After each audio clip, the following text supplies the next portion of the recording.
نحمدہ و نصلی علی رسولہ الکریم۔ معزز سامعین اور ناظرین، جب رمضان مبارک کا مہینہ شروع ہوتا ہے تو عام طور پر ایک مسئلہ چھڑتا ہے کہ حافظ صاحب کو تراویح جو پڑھاتے ہیں اس کو پیسے دینا ہے یا نہیں دینا ہے، ہدیہ دینا ہے یا نہیں دینا ہے، جائز ہے یا نہیں جائز ہے۔ ایک بات یاد رکھیں آپ کہ سب سے پہلے سب اس بات پر متفق ہیں کہ امامت پر تنخواہ لینا جائز ہے آج کے دور میں۔ وہ بھی پہلے ایک زمانہ تھا، تنخواہوں کا دور نہیں تھا، بیت المال سے ان کو وظیفہ ملا کرتا تھا، اور جو امام ہوتے تھے وہی حاکم بھی ہوتے تھے، وہی سلطان بھی ہوتے تھے۔ ابو بکر رضی اللہ عنہ امام بھی تھے، حاکم بھی تھے، عمر رضی اللہ عنہ حاکم بھی تھے، امام بھی تھے۔ آج کل اکثر امام حاکم بھی نہیں ہیں، وہ وقعت، وہ شان و شوکت اماموں کی نہ رہی۔ ہاں دیکھیں، آج بھی مکے اور مدینے کے اندر آپ دیکھیں کہ اماموں کی وہ شان ہے کہ بڑے ٹھاٹ کے ساتھ آتے ہیں۔ مسجد کے باہر آپ جائیں گے، مسجد قباء ہے، آپ دیکھیں گے مدینے کے اندر، وہاں پر الگ سے امام کے کھڑے ہونے کی ایک کار کی ایک جگہ مختص ہوتی ہے، کوئی وہاں پر پارک نہیں کر سکتا۔ مؤذن کی کار کی پارکنگ کی الگ جگہ ہوتی ہے، وہ ہے۔ تو آج ہمیں چاہیے کہ اماموں کو، مؤذنین کو، اور رمضان میں خاص طور پر ہدیے دینا چاہیے۔ لوگ پوچھتے ہیں حضرت ہدیہ دینا کی کبھی دینا جائز ہے کیا امام صاحب کو؟ ارے بھائی، کبھی داماد کو، جوئی کو جہیز دیتے ہوئے نہیں پوچھا جہیز دینا جائز ہے یا نہیں جائز ہے؟ سب اس پر متفق ہیں جہیز لینا دینا ناجائز حرام ہے، تو اس پر کبھی نہیں پوچھتے کہ لینا ہے یا دینا ہے۔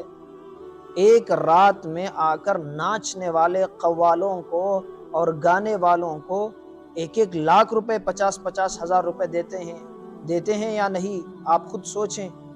تو وہاں پر نہیں پوچھتے، جبکہ سب ناجائز و حرام ہے۔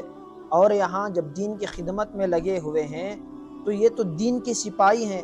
ہمارے حضرت اشرف علی علیہ الرحمہ امیر شریعت دوم فرمایا کرتے تھے کہ علماء کی مثال دین کے سپاہیوں کی طرح ہے۔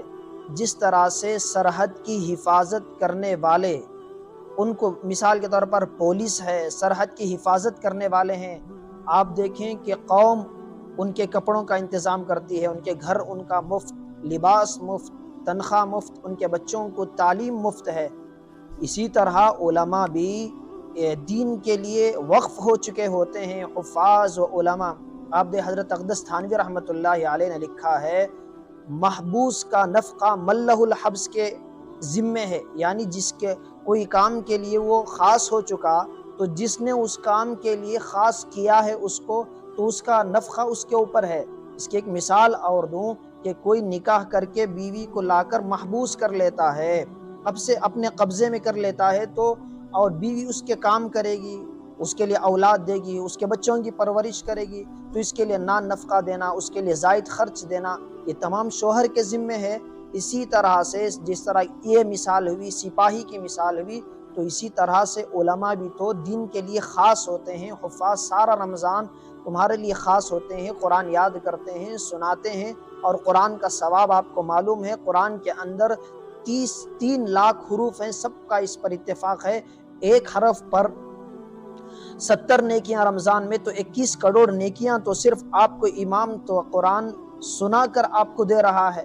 21 کروڑ نیکیاں، اس کے بدلے میں آپ پوچھ رہے ہیں امام کو 1000 روپے دینا ہے، دے سکتے ہیں یا نہیں دے سکتے، دینا کیسا ہے؟ بھائی دیں، خوب دیں۔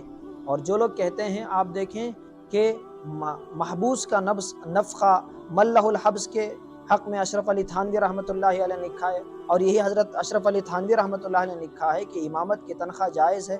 اور جب امامت کی تنخواہ پر جائز ہے تو تراویح کیا امامت نہیں ہے؟ سوچنے کی بات ہے۔ جب امامت، تراویح بھی امامت ہے، تو اس میں کیا اختلاف ہے؟ یہ ہیلے کرنا کہ آپ تراویح کے ساتھ 1-2 نمازیں یہ پڑھا لیں، مغرب پڑھا لیں، عصر پڑھا لیں، ارے کیا تراویح امامت نہیں ہے؟ 20 رکعت پڑھا رہا ہے، وتر کیا امامت نہیں ہے؟ تو یہ کہنا کہ امامت پر لے سکتے ہیں، تراویح پر نہیں لے سکتے، یہ کیا بات ہوئی؟ سمجھ میں آنے والی بات کرنی چاہیے۔ یہی مثال ہمارے استاد محترم بخاری کی حدیث پڑھاتے ہوئے آپ دیکھیں کہ اجرت لینے کے سلسلے میں لوگ حضرت یہی کہا کرتے تھے، ان خیر ما اخذتم علیہ اجرا کتاب اللہ، بخاری شریف کی حدیث ہے، بہترین اجرت جو لی جائے وہ تو قرآن کے سلسلے میں ہے۔ اللہ کے نبی ایک صحابی سورہ فاتحہ پڑھ کر دم کیے تو اس کے اوپر 40 بکریاں، اللہ کے نبی نے خود اس میں کہا کہ اگر ہے تو مجھے بھی اس میں اپنا حصہ لگاؤ، لیکن یہ کہتے وَلَا تَشْتَرُوا بِآيَاتِي ثَمَنًا قَلِيلًا، کہ تھوڑی سی پیسوں کے عوض میں اپنی آیتوں کو، قرآن کی آیتوں کو مت بیچو۔ یہ آیت پڑھتے ہیں بھائی، اس کی تفسیر اٹھا کر دیکھیں، بیان القرآن ہے، دوسری کتابوں کے اندر یہ کس کے بارے میں ہے؟ یہ تو ان یہودیوں کے بارے میں ہے، ان اہل کتاب کے بارے میں ہے، ان اہل کتاب علماء کے بارے میں ہے جو چند پیسے لے کر فیصلے بدل دیتے تھے۔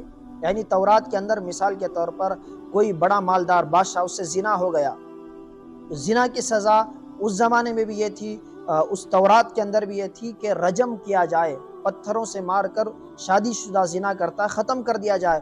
انہوں نے کہا کہ یہ بڑا ہے، مالدار ہے، چند پیسے لے اور کہا کہ نہیں، آپ کو تھوڑی سی توبہ استغفار کر لیں، فلاں کام کر لیں تو آپ کے گناہ معاف ہو جائیں گے۔ یہ تو ان کے بارے میں تھی، وَلَا تَشْتَرُوا بِآيَاتِي ثَمَنًا قَلِيلًا فَخَلَفَ مِن بَعْدِهِمْ خَلْفٌ يَأْخُذُونَ عَرَضَ هَٰذَا الْأَدْنَىٰ وَيَقُولُونَ سَيُغْفَرُ لَنَا، پیسے لیتے اور کہتے اللہ ہمیں معاف کر دے گا۔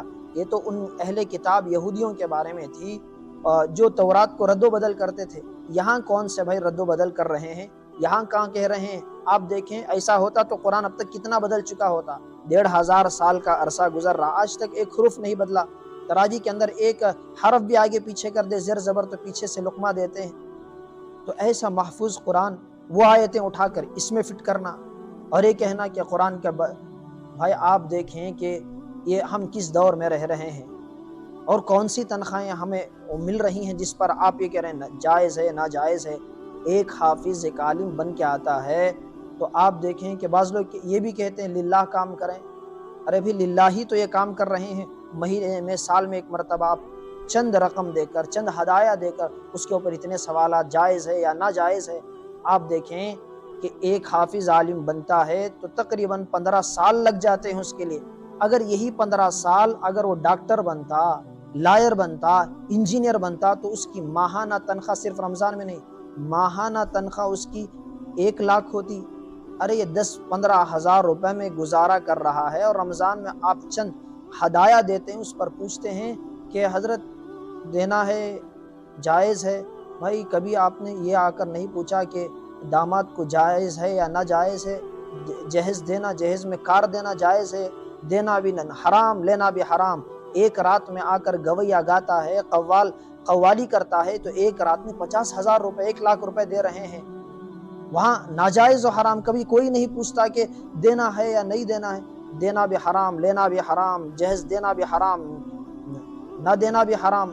کسی نے کہا کہ حضرت سود کا، حرام کا پیسہ ہے، وہ ہم کیا داماد کو دے سکتے ہیں؟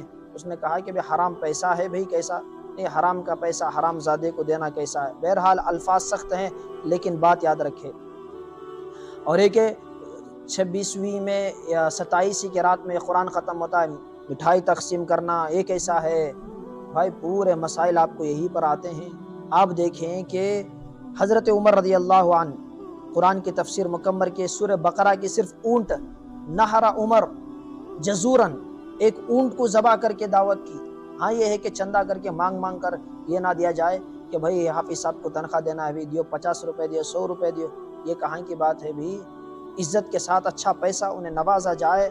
آج بھی حرمین شریفین کے اندر 27 میں قرآن ختم ہوتا ہے، کوئی کار کی چابی دے دیتا ہے، کوئی بنگلے کی چابی دے دیتا ہے۔ ہم ایسا آپ سے کہاں کہہ رہے ہیں؟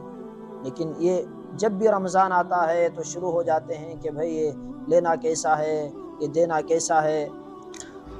بہرحال آخر میں یہی بات کہتا ہوں کہ اپنے اماموں کی قدر کریں۔